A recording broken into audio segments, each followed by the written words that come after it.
The 80s Show on iHeartRadio. Say ho, ho, say ho, ho, ho, ho. Let's start the show. Let's start the show. Come on, let's go. Come on, let's go. Say ho, ho, say ho, whoa, ho, whoa. Let's start the show. Let's start the show. Let's start the show. Let's start the show. How you feeling this morning? How does your skin feel? I asked that specific question about the largest piece of surface area on your body because if you're like a lot of people I know, lately when you've been waking up, you've been a little itchy sometimes. Hey, look, it's allergy season. The seasons are changing. We are on the cusp between one thing or another. Or in parts of the country where it's freezing cold and you are blanketed in snow, you know what happens? The heaters kick into high gear, and that burns dust and kicks up all sorts of stuff. And as a result, whether it's from the seasons changing or whether it's from the fact that your heat is on super freaking high because it's super freaking cold outside, a lot of people waking up a little itchy. And over the past decade or so, if you've woken up a little itchy, you go, I'm itchy. That's uncomfortable.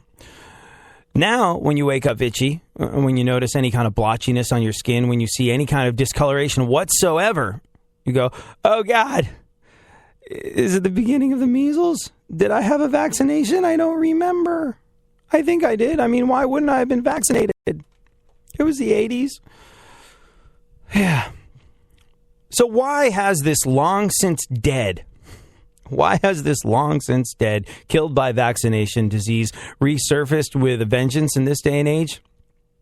If you're like me, you hate people that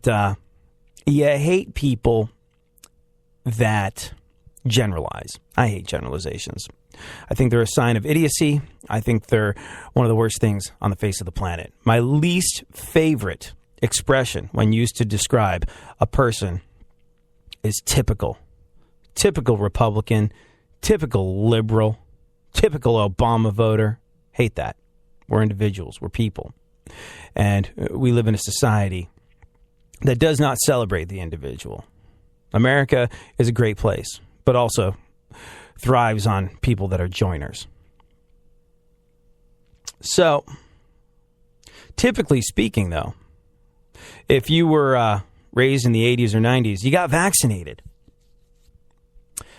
Why, then, is measles back with a vengeance? Well, apparently it has to do with typical liberals in California, which is all my right-wing talk radio friends are like, typical California liberal. It just makes me cringe because it's so short-sighted. But in this case, it would appear they're right. How is the typical California liberal responsible for the outbreak of measles in this day and age?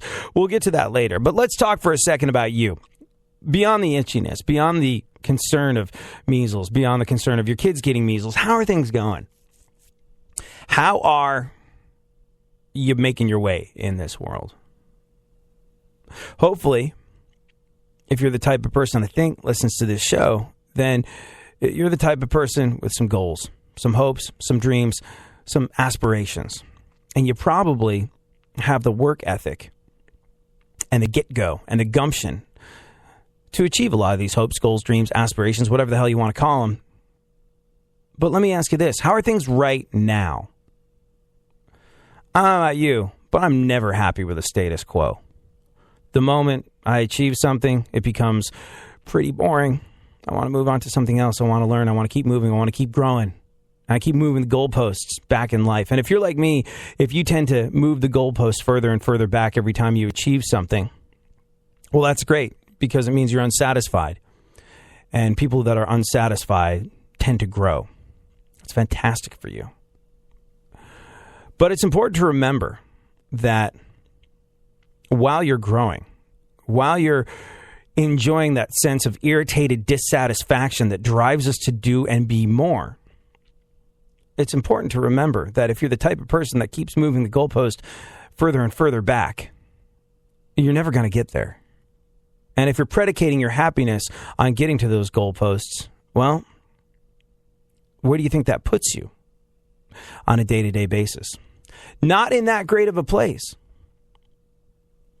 And I think it's worth remembering that no matter what you've got planned, no matter what goals you are looking for in this world, no matter what you're trying to achieve, it's very important to take some well, not time even, to take some effort into recognizing where you are now. If you are the type of person that's moving forward toward a goal, trying to achieve something, you should recognize, stop, enjoy, bask in that moment that you are this person. You should be enjoying whatever you're going through, even if it's a struggle, because it's making you who you are, adding more strings to your bow. You, my friend, need to enjoy the now, because right now, that's really all we've got. Yesterday's gone. Tomorrow is not promised. All we've got is right now. So many people I know spend their lives reaching, searching, trying to get to a certain point where they say, well, then I can be happy. F that. Be happy now. Enjoy the journey. Enjoy the struggle. Enjoy the anticipation. Don't cut yourself out of getting to what's good in life. Because if you have that attitude, well, you're never going to get there. Men spend their lives in anticipations, in determining to be vastly happy at some period when they have time. But the present time has one advantage over every other. It is our own. Past opportunities are gone. Future have not come. We may lay in stock of pleasures as we would lay in stock of wine. But if we defer to the tasting of them too long, we shall find that both are soured by age. Charles Caleb Colton. Always hot enough to do with the top down. Cool breeze, palm trees. Tonight it's all good in the 713. Whoa, 713. Whoa, 713. Whoa, 713. I live in 212. Now live in 713. Well, here I am with the H-Town Jam. Came to the city with a master plan. H-Town is my home wherever I'm at home. I return to the land of the Astrodome. People go like ice by TV Johnny. Treat you the same if you don't got money. Don't hardly ever gonna look at you funny. 8 days out of 10 it is always sunny. 7 to the 1, 1 to the 2. Come on everybody, rep the city for me. 7 to the 1, 1 to the 3. Come on everybody, rep the city for me. Whoa, 713. Whoa, 713. Whoa, 713. I live in 212. Now live in 713. Whoa, 713. Whoa, 713. Whoa, 713. I live in 212. Now live in 713. Well, it's a punk ass kid from the 212. From New York City, so gritty, I'm steady coming at you. But I got a south in my mouth, I emigrated, I made it. And in the H I can shine, in NYC I was faded. New York to H-Town is a move I made. East Coast to Third Coast, and I'm glad I stayed. New York, that's where all my dues were paid. But now in H-Town, I got it made. 7 to the 1, 1 to the 2. Come on everybody, rep the city for me. 7 to the 1, 1 to the 2. Come on everybody, rep the city for me. Whoa, 713. Whoa, 713. Whoa, 713. I live in 212. Now live in 713. Whoa, 713. Whoa, 713. Whoa, 713. I live in 212. Now live in 713. Whoa.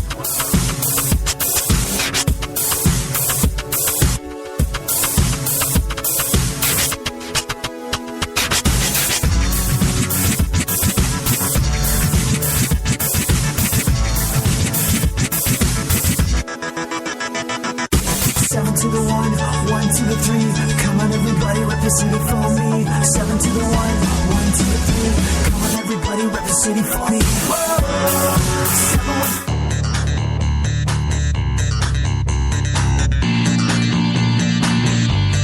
Back. Back once again, the ill behavior. Delivering and giving you a musical savior. Back once again, it's your boy AD. Can't nobody rock a body better than me. Back once again, the ill behavior. Delivering and giving you a musical savior. Back once again, it's your boy AD. Can't nobody rock a body better than me. Hey, you, what's that sound? I'm coming so loud from your radio dial. AD, be getting down when you're rocking the jams. Here I am, going back once again. I'm ruling all city like a king. Yep. I am a master plan. Coming from a fast. Are we on the air, funkhouser? Is that a thing? Are we doing this now? Okay, just making sure. Today in the show, why are we all panicking, living in fear of measles? It's funny.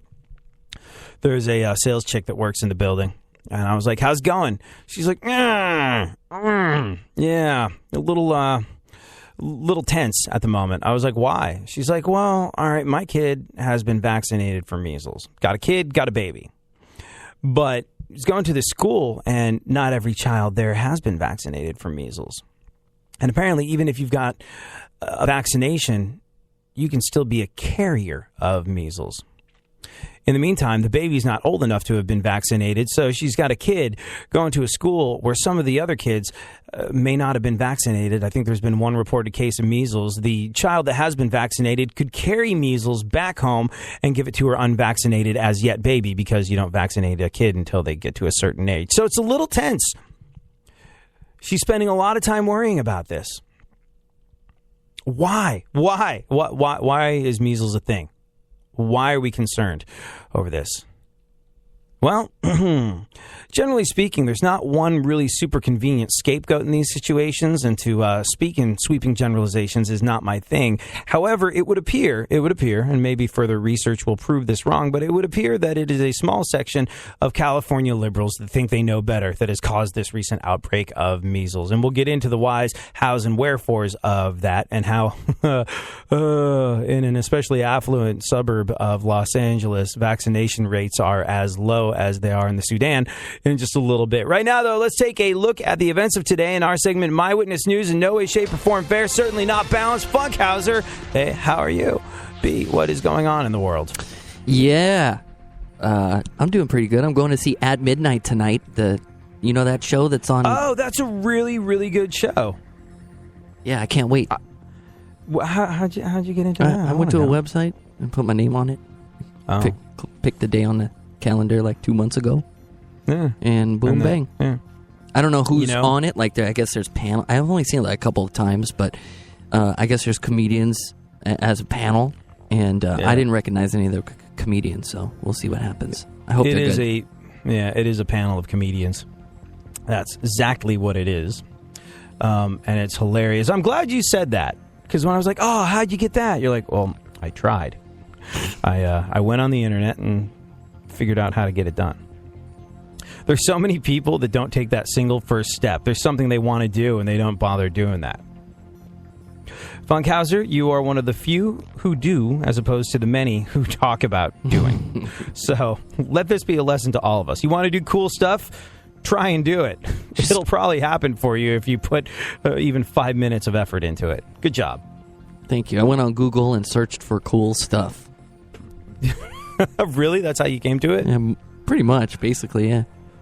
Like, everybody has a local magazine online, like the alternative press or whatever, and they all have free giveaways, and everybody has college magazines in town. They all have free giveaways. All you have to do is go in there and sign up. You'll win stuff. That's awesome. It's funny. There's I'll peel back the curtain, let you behind the velvet rope, and give you a window into my world, having clawed my way up to middle management of a large corporation in America. I'm in charge of some other broadcasters, and occasionally it falls to me to air check them. What's an air check? It's an inside baseball term, but it basically means I need to listen to an example of someone else's work on air and go, okay, this is maybe how we could improve a couple things. This is good. This is not so good. We can work on this, and I like how you did that. Let's develop it. That sort of situation. Kind of review what people do on air. And I had this one talent. I had this one talent who was like, I listen to you on the air all the time, and you know so much about bands. You really know everything about all the musicians that we play. I was like, well, it's kind of our job to know this stuff. She's like, but how do you know this? Where do you get your information from? Like, if I'm going to play this band on the air, how do I know all this stuff about them that you know? And I was like, oh, man, there's well, it's sort of like, it's almost like an engine that searches for stuff, which is connected to a veritable, almost super highway of information that you can use. And she was like, are you telling me I should Google things? I was like, ding, ding, ding, you win a prize. And she was like, oh, why didn't I think of that? And I had to go, I honestly don't know. But there's so many people that, unlike Funkhouser, spend their lives moping about in the foothills of awesomeness because they can't be bothered to get on the Google and look for a couple of cool things to do. It's true. Life is what you make of it, and it's all there for the taking. You don't have to be rich. You just have to have an internet connection. And you can